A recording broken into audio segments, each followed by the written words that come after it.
Nous allons maintenant partager la parole. Dans la parole, il y a 66 livres, il y a plusieurs évangiles. Combien d'évangiles? 4. Ça va, vous suivez, je ne vous ai pas endormi avec les annonces.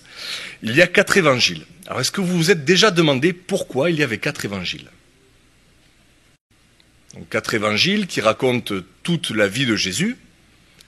Donc, la vie de Jésus est décrite, racontée 4 fois. Est-ce que vous vous êtes déjà posé cette question? Pourquoi il y a 4 évangiles qui sont dans la parole? On ne va pas parler de tout ce qui est historique, des choses autour. Ce qui est dans la parole, il y a 4 évangiles. Parfois, on est habitué, on se dit oui. Quand on a grandi dans un milieu chrétien, quand on a eu une éducation religieuse, ça nous paraît normal. On se dit, bon, oui, il y a les évangiles, Matthieu, Marc, Luc, Jean, bon, c'est des choses qu'on connaît, c'est des choses qu'on sait. Et on s'habitue à des choses comme cela, et on ne se pose pas forcément les questions. Alors certains disent qu'il fallait qu'il y ait plusieurs témoins pour attester une vérité, et qu'il fallait qu'il y ait au moins plusieurs personnes, 2, 3, 4, pour attester de la vérité. C'est peut-être vrai. Je crois que les 4 évangiles, quand on les lit, on voit qu'elles ont une particularité, c'est qu'elles sont complémentaires. On voit des récits, parfois il y a le même récit, il y a la même histoire racontée, mais avec une précision, un détail en plus, quelque chose qui va nous permettre de comprendre. Et on va voir ce matin, justement, une de ces complémentarités. Dans les 3 premiers évangiles, donc Matthieu, Marc et Luc, Jésus va poser une question à ses disciples. Donc ça, c'est dans ces 3 évangiles, ces 3 premiers évangiles, nous voyons une question. On peut le lire dans Matthieu au chapitre 16. Matthieu chapitre 16, verset 13. Jésus étant arrivé dans le territoire de Césarée de Philippe, demanda à ses disciples, « Qui dit-on que je suis, moi, le Fils de l'homme » Ils répondirent, « Les uns disent que tu es Jean-Baptiste, les autres Élie, les autres Jérémie ou l'un des prophètes. Et vous, leur dit-il, qui dites-vous que je suis » Simon-Pierre répondit, « Tu es le Christ, le Fils du Dieu vivant. » Jésus, reprenant la parole, lui dit, « Tu es heureux, Simon, fils de Jonas, car ce ne sont pas la chair et le sang qui t'ont révélé cela, mais c'est mon Père qui est dans les cieux. » Donc cette question, en tout cas ces 2 questions, qui dit-on que je suis, on les retrouve dans les 3 premiers évangiles. Pour ceux qui prennent des notes, dans Marc c'est au chapitre 8, verset 27, et dans Luc c'est au chapitre 9, verset 18. Donc il y a en réalité 2 questions. Qui dit-on que je suis? Et vous, qui dites-vous que je suis? Donc Jésus va poser cette question dans les 3 premiers évangiles. Alors, si je vous pose cette question ce matin, qu'est-ce que vous allez me répondre? La réponse, on l'a eue. On est d'accord, c'est Pierre qui a donné la réponse. Donc là, c'est pas compliqué. Normalement, tout le monde a la réponse. Simon-Pierre répondit, « Tu es le Christ, le Fils du Dieu vivant. » D'accord? Est-ce que Jésus a confirmé que c'était la bonne réponse? Bien sûr. Donc si on nous posait cette question ce matin, si le Seigneur Jésus nous posait cette question ce matin, la réponse n'est pas compliquée, on la connaît puisqu'elle est citée ici. Nous répondrions, nous aussi, que le Seigneur Jésus est le Christ, le Fils du Dieu vivant. Mais peut-être que nous répondrions cela seulement parce que la réponse nous a été donnée ici. C'est une possibilité. Écoutez bien ce que je vais vous dire maintenant parce que ça va permettre de comprendre pour la suite. Il y a des choses qu'on dit parce qu'on nous les a dites d'abord. Ça vous est peut-être arrivé à l'école quand vous étudiez certaines choses, en mathématiques par exemple, on vous donnait un théorème et on vous disait qu'est-ce que c'est la réponse? Eh bien, la réponse c'est ça. On nous avait donné un théorème, on appliquait quelque chose, on n'avait pas forcément recherché, on appliquait quelque chose qu'on connaissait. On donnait une réponse qu'on nous avait déjà donnée.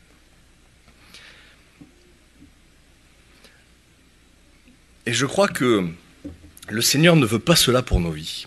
Je crois que le Seigneur a quelque chose de plus pour nous. On voit au verset 17, si vous êtes toujours avec moi, il est dit « Ce ne sont pas la chair et le sang qui t'ont révélé cela, mais c'est mon Père qui est dans les cieux. »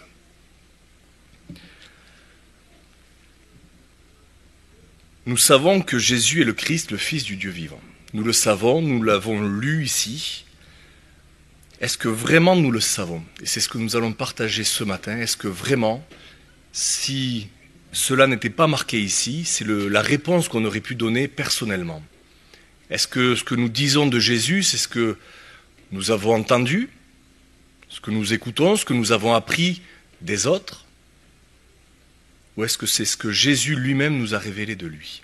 Et c'est important, c'est ce que nous allons voir ce matin, et c'est extrêmement important de répondre à cette question. Parfois, on peut avoir l'impression de connaître Jésus. On a lu, certainement tous, plusieurs fois les évangiles, on a entendu peut-être des dizaines de prédications, on a entendu ce que Jésus a fait, qui il était, dans les louanges qu'on apporte chacun, on élève le Seigneur, on raconte ce qu'il a fait de merveilleux pour chacun de nous, et on s'habitue à grandir dans cette connaissance de ce que fait Dieu, ce que fait Jésus dans nos vies, de ce qu'il peut faire, de qui il est, de son œuvre à la croix. Et vous avez vu qu'il y a un verset quand même particulier, on ne l'a pas lu, au verset 20, cette phrase qu'on retrouve dans les 3 évangiles aussi. Alors il recommanda aux disciples de ne rien dire à personne qu'il était le Christ. Jésus ne voulait pas que les gens sachent qu'il est le Christ. Et je crois que c'est important d'apprendre à connaître personnellement le Seigneur Jésus. Vous savez, on grandit dans une connaissance, on grandit dans une culture religieuse parfois, et on apprend, on entend dire des choses. On apprend d'autres personnes qui est Jésus, des expériences que d'autres ont faites, ce qu'ils ont vécu, ce qu'ils ont appris. Et on voit que Jésus recommande aux disciples de ne rien dire. Je crois que le Seigneur veut nous amener dans une façon de le connaître intimement, personnellement. Pas ce que j'ai entendu de lui, pas ce que je sais de lui, ce qu'on m'a dit de lui, mais qui est-il pour moi? Est-ce que cela m'a été révélé personnellement? Dans Jean chapitre 17, verset 3, il est dit « Or, la vie éternelle, c'est qu'ils te connaissent, toi, le seul vrai Dieu, et celui que tu as envoyé, Jésus-Christ. » La vie éternelle, c'est qu'ils te connaissent. Est-ce que nous connaissons vraiment le Seigneur Jésus? Je le dis personnellement, ce qu'on sait de lui. Si on fait une rétrospection, qu'on analyse un petit peu son parcours depuis sa conversion, ce que je sais de Jésus, qu'est-ce que c'est? Est-ce que c'est ce que lui m'a révélé? Est-ce que c'est ce que j'ai vécu? Est-ce que c'est l'expérience que j'ai fait avec lui personnellement? Ou est-ce que je vis au travers de l'expérience des autres et de la vie spirituelle des autres? Ça peut arriver. C'est pour ça qu'il dira « Qui dit-on que je suis ?» Pour les autres, qui dit-on qu'il est? Mais pour nous. Et vous, qui dites-vous que je suis? Dans Philippiens chapitre 3, des versets 8 à 11, il est dit « Et même je regarde, c'est Paul qui parle, toute chose comme une perte à cause de l'excellence de la connaissance de Jésus-Christ. » Connaître Jésus-Christ. Au verset 10, il dira « Afin de connaître Christ et la puissance de sa résurrection et la communion de ses souffrances. » Paul avait ce but de connaître Christ, de le connaître particulièrement personnellement. Pas ce qu'on dit de lui, pas ce que les gens disent de lui, et ça peut être tout à fait vrai, ce que les gens disent de lui. C'est vrai. Mais on peut connaître ce qu'il a fait, mais ne pas le connaître à lui. Donc plusieurs textes, là j'ai pris ces 2, mais plusieurs textes nous parlent de l'importance de connaître Christ. Et comme je le disais, pas de savoir historiquement qui il est. Est-ce que Jésus historiquement a existé? Oui, tout le monde historiquement s'est prouvé, il a vécu sur terre. Mais c'est vrai que pour beaucoup, ce n'est qu'un homme historique. C'était un homme de bien qui a fait des bonnes choses sur terre quand il est venu. On peut connaître de façon historique, on peut savoir ce qu'il est capable de faire. Mais qui est-il vraiment? Est-ce que je connais Jésus? C'est la question que je nous pose à chacun ce matin, nous qui sommes ici ou à distance. Est-ce que nous connaissons Jésus personnellement? Peut-être que oui, tant mieux. Si c'est ça, tant mieux. Mais peut-être que non. Peut-être qu'en réfléchissant, en se disant oui, mais est-ce que vraiment j'ai fait ces expériences que j'entends autour de moi, ces choses que je lis dans la parole, ces hommes et ces femmes qui avaient une communion particulière avec Dieu, est-ce que j'ai cette communion? Est-ce que je le connais comme cela? Peut-être qu'on peut répondre non ce matin. Et on se dit, mais comment faire pour connaître Jésus? Comment faire pour le connaître individuellement? Alors ce qui peut être bien déjà, avant de réfléchir à comment connaître Jésus, c'est réfléchir comment on apprend à connaître quelqu'un. Dans la vraie vie, j'ai envie de dire. comment on fait pour apprendre à connaître quelqu'un? Alors, si je veux apprendre à connaître une personne, faut le côtoyer, il faut se rapprocher de cette personne déjà, il faut chercher à rentrer en contact avec cette personne, et ensuite, parler, presque la bonne réponse, l'interroger, il faut l'écouter. Parce que c'est vrai qu'on parle, c'est vrai que parler, pour nous, quand on est équilibré, ça, on va dire, c'est un échange, une communication. Mais pour apprendre à connaître une personne, il faut l'écouter. Si je passe 1 heure avec une personne, et que pendant 1 heure je parle, est-ce que je connais plus la personne qu'avant de parler avec elle? Non. Si j'ai parlé pendant 1 heure, que j'ai raconté des choses sur ma vie, sur les gens autour de moi, je ne connais pas cette personne plus qu'au départ. Et vraiment, le fait d'écouter, quand on veut apprendre à connaître, si on veut apprendre à connaître, il faut savoir écouter. Dans Deutéronome au chapitre 6, verset 4, vous savez, quand Dieu va donner les commandements, il commencera en disant « Écoute Israël ». Avant de donner les commandements, il dira « Écoute Israël ». Certains disent parfois que c'est même le premier commandement, qu'avant d'obéir aux autres commandements, il est important d'écouter. Et c'est pas tout à fait faux, en tout cas, c'est sûr que nous devons apprendre à écouter. Avant toute chose, si nous ne savons pas écouter, si nous ne sommes pas prêts à écouter, alors nous ne pourrons pas connaître ce que la personne veut nous dire d'elle. C'est pas plus compliqué. Il y a des gens qui parlent beaucoup. Il y a des gens dans des conversations, ils parlent, ils ne s'arrêtent pas de parler. Ça arrive, on en connaît tous. Est-ce que humainement c'est grave? Non, c'est pas grave. Des gens qui parlent, c'est vrai que bon, on les écoute. Parfois aussi, ça peut faire du bien de parler. Ça peut être bien. Il y a des gens qui ont besoin de parler, d'échanger. Humainement, c'est pas trop grave. C'est pas grave. Mais spirituellement, c'est très mauvais. Quand on s'approche du Seigneur, vous savez, on emploie souvent le terme on prie. On prie, la prière, vous le savez, ça englobe beaucoup de choses. De la louange, des demandes, de l'adoration, ça englobe tout un tas de choses. Et ça englobe aussi l'écoute. Est-ce que vous croyez que le Seigneur a besoin d'apprendre à nous connaître? Non. Bien sûr que non, le Seigneur nous connaît parfaitement. Dans Jérémie chapitre 1 verset 5, il est dit « Avant que je t'ai formé dans le ventre de ta mère, je te connaissais ». Dans Matthieu chapitre 6 verset 8, « Votre Père sait de quoi vous avez besoin avant que vous le lui demandiez ». Donc le Seigneur Jésus nous connaît parfaitement. Il sait tout, il nous connaissait avant notre naissance, avant la fondation du monde, il sait tout parfaitement. Donc, quand nous nous approchons de lui, est-ce que nous avons besoin de lui décrire notre vie, notre situation, qui nous sommes? Non, il le sait. C'est quoi le besoin quand on s'approche de lui? Le véritable besoin, c'est d'écouter ce que lui veut nous dire. Alors après, c'est sûr qu'il peut permettre des situations parfois dans notre vie pour révéler qui nous sommes. Parfois, on ne se connaît pas nous-mêmes. Parfois, c'est difficile de se connaître soi-même. Et c'est vrai qu'il peut permettre des choses. Dans la vie de Job, on sait ce qui s'est passé. Il a permis une épreuve énorme. Est-ce que c'était quand Satan est venu lui dire « mais fais ça, il te reniera ». Est-ce que Dieu savait ce que ferait Job? Ou est-ce qu'il avait un doute, il ne savait pas trop? Non. Dieu savait exactement ce que ferait Job. Dans Deutéronome chapitre 8 verset 2, il est dit « Souviens-toi de tout le chemin que l'Éternel ton Dieu t'a fait faire pendant ces 40 années dans le désert, afin de t'humilier et de t'éprouver, pour savoir quelles étaient les dispositions de ton cœur et si tu garderais ou non ses commandements. » Le Seigneur sait ce qu'on fera. Il nous éprouve, c'est pas pour lui, c'est pas pour savoir lui, c'est pour nous éclairer à nous, c'est pour nous apprendre à nous connaître nous-mêmes. Jésus n'a pas besoin d'apprendre à nous connaître. Il le sait, il nous connaît parfaitement, il voit même au-delà de l'apparence, de ce qu'on peut dire, de ce qu'on peut penser, il voit au cœur. Vous le savez, le Seigneur Jésus regarde au cœur. Mais nous avons vraiment besoin d'apprendre à connaître le Seigneur. Donc comme je l'ai dit, on rentre en contact avec cette personne, et on va chercher à apprendre à la connaître. Alors, une parenthèse, quand on rentre en contact avec le Seigneur. Alors pour certains, ça peut être mystique. Des gens, dans le contact avec le spirituel recherche des choses un peu surnaturelles. Vous savez, des gens ont cette envie de vivre des choses qui dépassent l'entendement, qui donnent des frissons, qui sont au-delà de ce qu'on peut comprendre. Je crois que pour connaître le Seigneur Jésus, nous n'avons pas besoin de ça.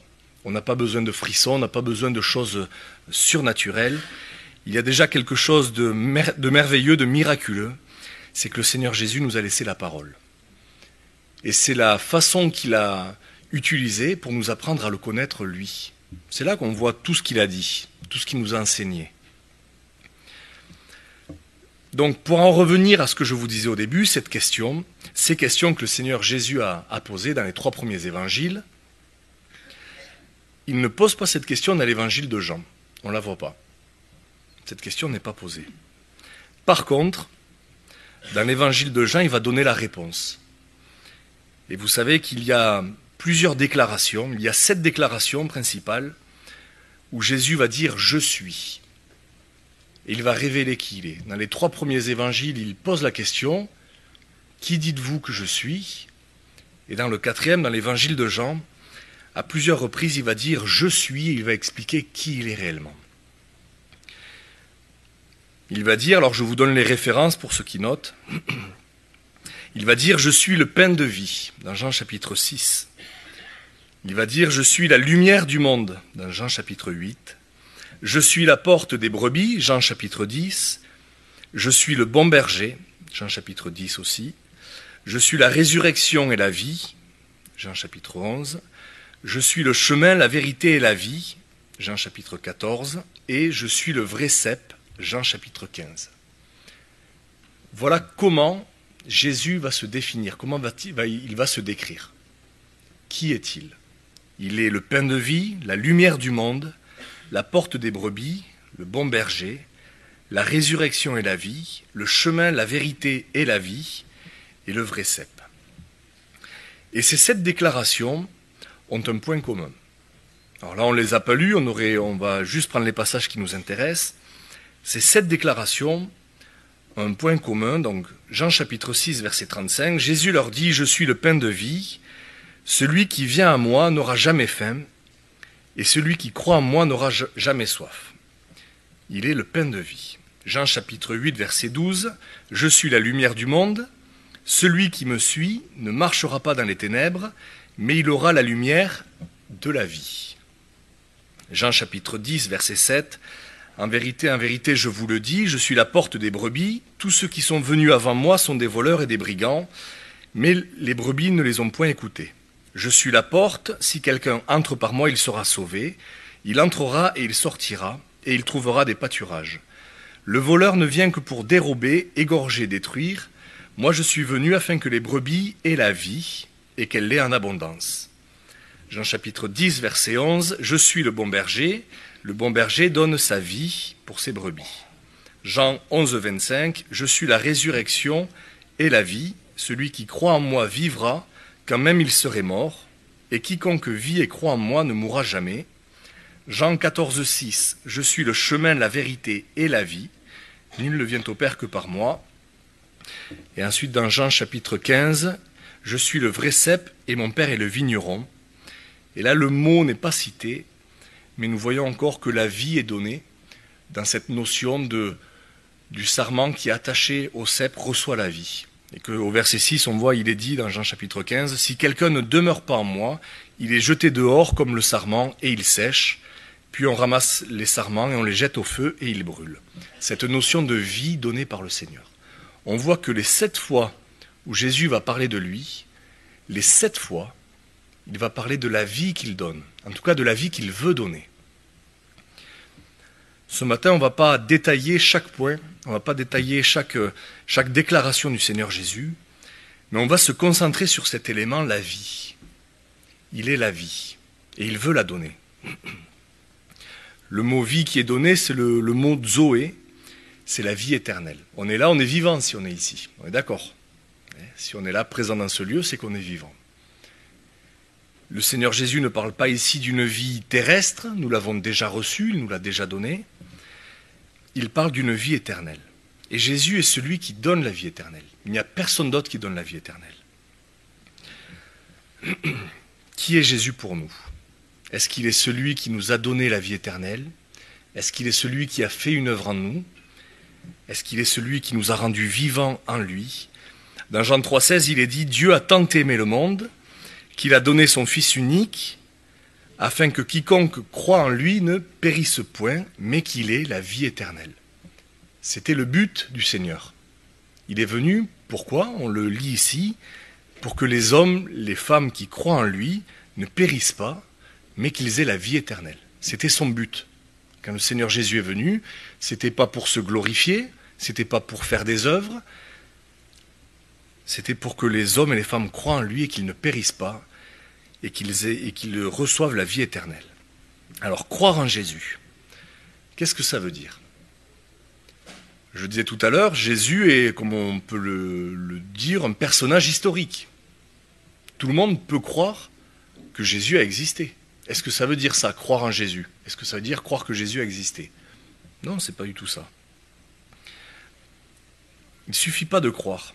Vous savez que dans Jacques chapitre 2, verset 19, il dit « Tu crois qu'il y a un seul Dieu, tu fais bien. Les démons le croient aussi et ils tremblent. » Est-ce que croire que Dieu existe, que Jésus a existé, est-ce que cela suffit? Est-ce que croire qu'il est capable même de faire de grandes choses, est-ce que ça suffit? Est-ce que c'est ça, croire Jésus? Croire qu'il est capable de tout accomplir, c'est pas ça. Dans Jean chapitre 14, verset 21, je vous lis beaucoup de versets, mais c'est important. « Celui qui a mes commandements et qui les garde, c'est celui qui m'aime. Et celui qui m'aime sera aimé de mon Père, je l'aimerai et je me ferai connaître à lui. » Pour connaître le Seigneur Jésus, savoir. Vous savez, on dit croire, c'est recevoir. Et croire, ce n'est pas seulement un fait historique, ce n'est pas croire en quelque chose que tout le monde pourrait vérifier. Croire, c'est recevoir. Dans la première déclaration, quand Jésus dira « Je suis le pain de vie », alors ça a fait scandale à l'époque quand il a dit ça, quand il a expliqué. Il dira au verset 53 du chapitre 6, « En vérité, je vous le dis, si vous ne mangez la chair du Fils de l'homme et si vous ne buvez son sang, vous n'avez point la vie en vous-même. Celui qui mange ma chair et qui boit mon sang a la vie éternelle, et je le ressusciterai au dernier jour. » Alors ça, les Juifs, ça a créé un choc, parce que bien sûr, ils n'avaient pas compris ce que Jésus était en train de dire. Ils s'imaginaient que c'était du cannibalisme. Est-ce que manger la chair d'un homme, c'était autorisé? Non, ça faisait partie de la loi juive de ne pas manger la chair d'un homme. D'accord? Donc quand Jésus leur dit qu'ils doivent manger sa chair et boire son sang, forcément pour eux c'était scandaleux. Donc ils n'ont pas compris cela. Il est parlé, bien entendu, pas de manger véritablement la chair d'un homme ou de boire son sang. Au verset 56, il est dit « Celui qui mange ma chair et qui boit mon sang demeure en moi et je demeure en lui. » Dans Corinthiens chapitre 6, verset 19, « Ne savez-vous pas que votre corps est le temple du Saint-Esprit qui est en vous, que vous avez reçu de Dieu et que vous ne vous appartenez point à vous-même » Croire Jésus, qu'est-ce que c'est? Donc je le redis, est-ce que c'est croire qu'il peut sauver? Est-ce que c'est croire qu'il peut faire de belles choses? Je le répète, même les démons, la lui croient. Même les démons savent les choses. Mais qui a vraiment reçu ce que le Seigneur Jésus a fait? C'est ça la question que je veux nous poser ce matin. Vous savez, dans la religion, parfois on peut être amené à vivre de religiosité. On vient dimanche après dimanche, réunion après réunion, on entend des choses. On a entendu des choses en tout cas, on s'est imprégné de certaines choses et on les a tellement entendues qu'on a l'impression qu'elles sont réelles en nous. Alors qu'en fait, peut-être pas forcément. Et on va prendre le temps de lire un passage un petit peu long, dans Ésaïe chapitre 53. Ésaïe chapitre 53 commence en disant « Qui a cru à ce qui nous était annoncé? Qui a reconnu le bras de l'Éternel ? Il s'est élevé devant lui comme une faible plante, comme un rejeton qui sort d'une terre desséchée. Il n'avait ni beauté, ni éclat pour attirer nos regards, et son aspect n'avait rien pour nous plaire. Méprisé et abandonné des hommes homme de douleur et habitué à la souffrance, semblable à celui dont on détourne le visage, nous l'avons dédaigné, nous n'avons fait de lui aucun cas. Cependant, ce sont nos souffrances qu'il a portées, c'est de nos douleurs qu'il s'est chargé, et nous l'avons considéré comme puni, frappé de Dieu et humilié, mais il était blessé pour nos péchés, brisé pour nos iniquités.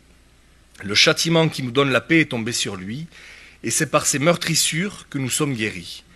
Nous étions tous errants comme des brebis, chacun suivait sa propre voie, et l'Éternel a fait retomber sur lui l'iniquité de nous tous.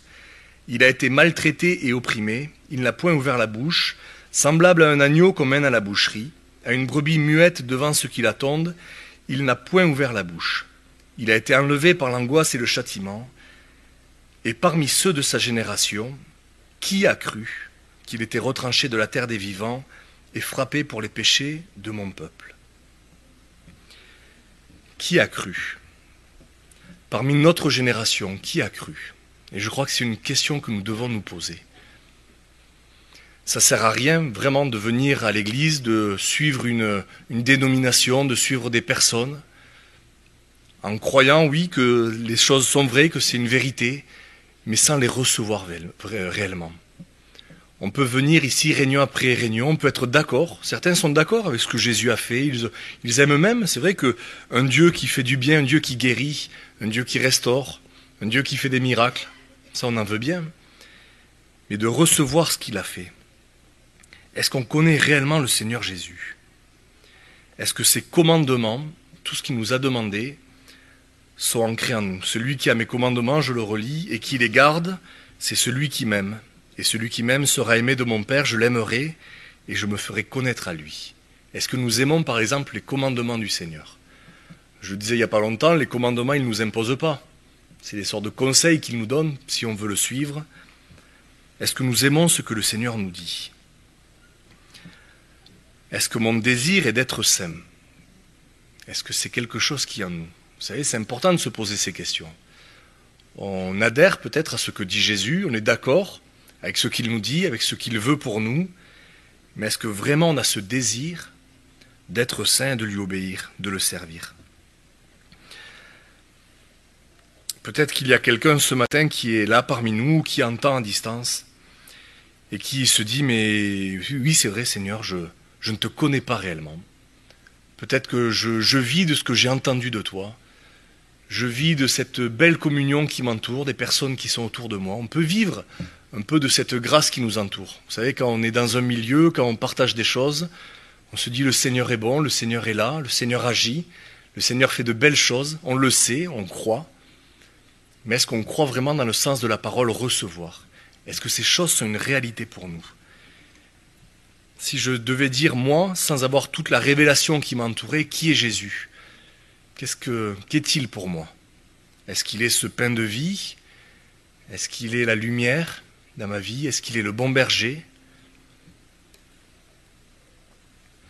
Vous savez que dans les derniers temps, les hommes vont se détourner de plus en plus de la parole, de la vérité.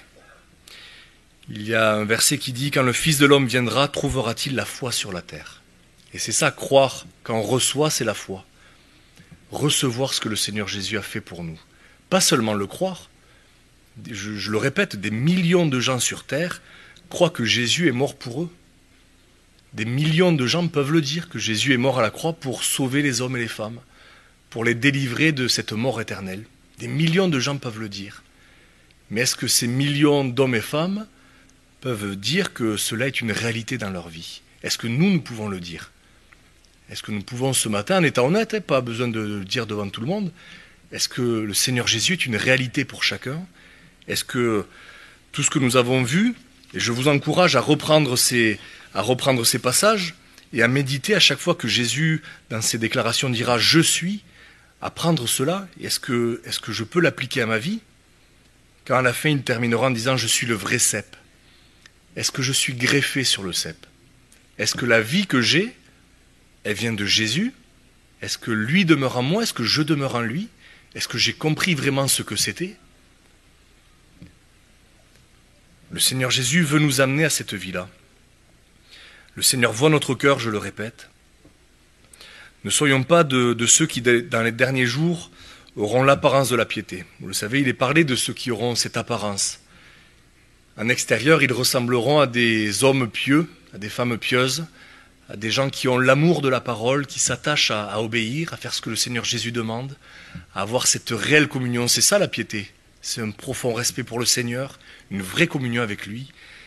Et on voit que dans les derniers temps, les gens auront cette apparence. Et d'un point de vue extérieur, moi je ne suis pas forcément capable de faire la différence. On peut voir une personne qui a l'air tout à fait pieuse, mais dans le cœur. Le Seigneur Jésus regarde au cœur, il nous connaît parfaitement. Dans quelques instants, nous allons partager le repas du Seigneur. Et je crois que c'est un moment propice pour se remettre en question, pour réfléchir à cela. Quand on partage la scène, qu'est-ce qu'on fait? On communie. On commémore ce que le Seigneur Jésus a fait. On va manger ce pain, ce petit morceau de pain, on va boire la coupe, on va boire le vin, qui nous rappelle, oui, que quand nous prenons ce pain et ce vin, nous ne faisons plus qu'un. Avec la nourriture qu'on mange, on est d'accord, on ne fait plus qu'un après. Et dans ce moment, est-ce que, quand je vais prendre le pain et le vin dans quelques instants, est-ce que si je suis honnête vraiment avec moi-même, je peux dire oui, que je suis en communion avec Jésus, que la vie de Jésus est en moi. C'est important, vous savez, on grandit, moi je fais partie de ceux qui ont grandi dans une famille chrétienne. Et quand on grandit dans une famille chrétienne, depuis tout petit, on nous apprend les choses.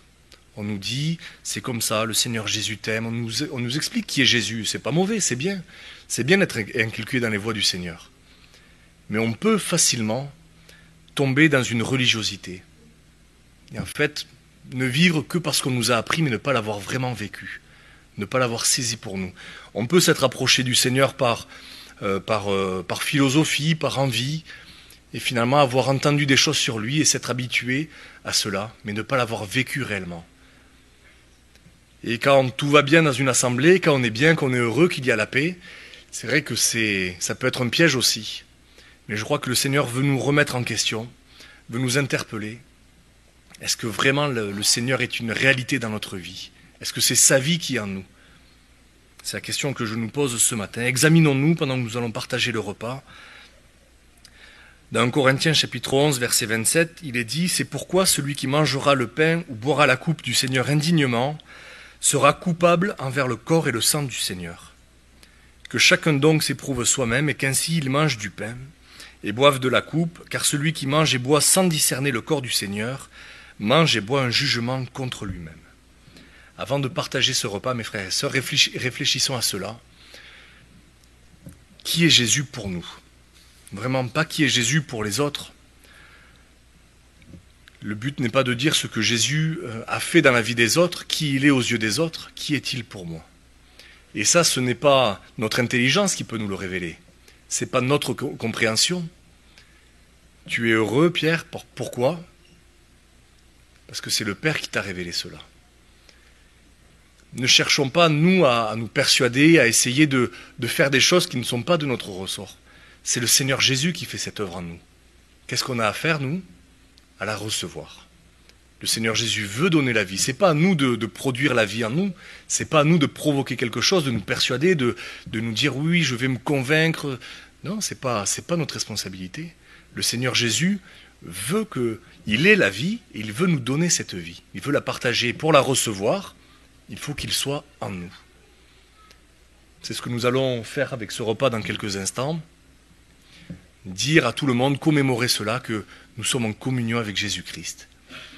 Que nous puissions le faire de tout notre cœur. Examinons-nous, c'est pour ça que j'ai pris ce texte dans 1 Corinthiens. Ne prenons pas un jugement contre nous-mêmes. Ne nous condamnons pas nous-mêmes. Soyons honnêtes. Vous savez, il n'y a rien de plus horrible que de faire semblant. Parce que ces hommes qui auront l'apparence de la piété, quelle sera leur fin? Leur fin est la mort, bien entendu. Si le Seigneur nous interpelle, si le Seigneur nous reprend maintenant, soyons honnêtes, vous savez, c'est pas face à des hommes qu'on doit avoir peur. Je crois que ce qui doit nous interpeller, c'est ce que le Seigneur Jésus a fait pour nous, ce de quoi il nous a libérés. Soyons honnêtes devant le Seigneur, ne regardons pas aux autres. On va fermer les yeux, je vais prier. Si certains, pendant ce moment, veulent peut-être qu'on prie pour eux, restez assis à votre place, je prierai pour vous, que le Seigneur vraiment vous aide. Vous savez, ça regarde vous et le Seigneur. c'est des choses qui sont vraiment personnelles. Je vais prier, ensuite les frères qui ont été désignés, vous pourrez vous approcher. Mais je crois que c'est important qu'on puisse vraiment se remettre en question et se poser la question. Seigneur Jésus, nous, encore une fois, vraiment, nous te remercions pour ta parole. Tu nous éclaires, tu es vraiment ce Dieu tout-puissant qui a tout accompli. Et on voit la perfection de ta parole, tout ce que tu as fait, comment tu nous l'as laissé. Tu nous l'as laissé avec cette perfection, tu nous aides à la comprendre aussi.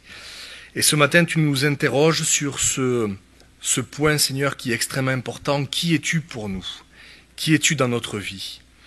C'est vrai que parfois nous avons appris à te connaître par l'expérience des autres. Nous avons appris de toi ce que les autres disaient, ce que les autres avaient vécu, mais sans faire de toi une réalité en nous. Et tu connais nos vies, tu sais ce dont nous avons besoin, tu sais ce qu'il faut faire, comme le disait Toussaint tout à l'heure, tu sais ce dont nous avons besoin. Tu sais ce qu'il faut dans notre vie. Aide-nous, Seigneur, à pouvoir marcher à ta suite, à pouvoir saisir. Donne-nous cette grâce. Tu vois ces frères et sœurs qui sont peut-être en train de prendre cette décision dans leur cœur de dire « Oui Seigneur, jusqu'à aujourd'hui, peut-être je n'ai pas eu cette vie que tu veux donner. Elle n'a pas été une réalité dans ma vie. Je te prie de venir te manifester. C'est toi qui es la vie. Et tu peux la donner maintenant, Seigneur. À cette minute même, tu peux donner la vie dans un cœur qui est mort. Là où il y a la mort, tu peux donner la vie. Seigneur, que nous puissions tous ensemble avoir vraiment ce désir de te servir, ce désir de vivre de ta vie. Seigneur, tu nous as donné cette vie terrestre par ta grâce, mais tu veux nous donner aussi cette nouvelle naissance en toi. Et ce n'est pas la chair et le sang qui peuvent faire cela, mais c'est ton esprit. Nous voulons naître d'eau et d'esprit. Merci maintenant de te révéler, merci d'agir dans ces moments. Nous voulons partager ton repas vraiment en réalisant ce que tu nous dis dans ta parole. Nous voulons communier avec toi, que tu puisses être en nous et nous demeurer en toi comme tu demeures avec le Père. Nous voulons avoir cette communion. Éclaire-nous, nous avons besoin, oui, de toute ta personne, de tout ce que tu es, Seigneur. Nous avons besoin de tout cela. Éclaire-nous dans les jours à venir, dans les mois à venir. Permets-nous de progresser dans cela, vraiment qu'à toi revienne toute la gloire.